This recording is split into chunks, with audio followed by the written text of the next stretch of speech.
आतमध्ये काहीतरी पाहिजे असते तेच आपण बाहेर काढतो. लेखक लिहितो म्हणजे काय करतो?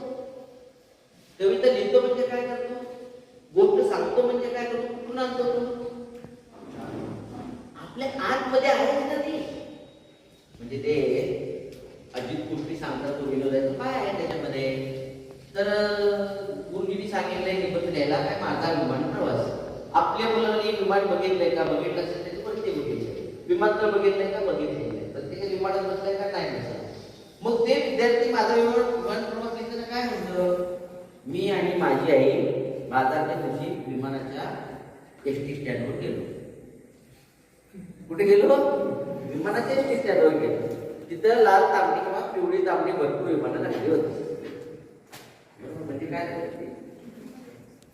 म्हणजे तो अनुभव जेव्हा विद्यार्थी ते गमतीनं लिहिलेला आहे पण ते लिहिताना काय ते विद्यार्थ्यांचा जो अनुभव आहे त्याच्यामध्ये तुम्ही जेव्हा एक गोष्ट लिहा, कविता लिहा, कादंबरी लिहा किंवा कोणताही लेखक लिहितो त्यावेळेला काही अंशानं त्याचं आत्मचरित्र त्याचे अनुभव तो बाहेर काढत असतो.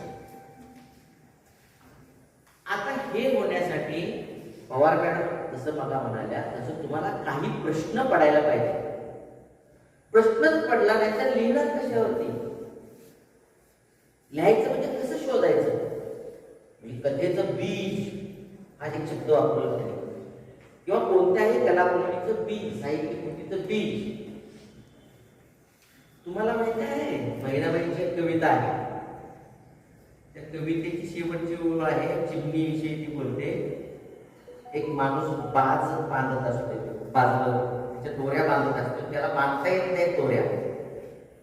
त्याला ते नीट एखादी ओवायचं असतं ना सिमेंटी घालून तसं बाजलं. बघितलं तुम्ही बाजलं?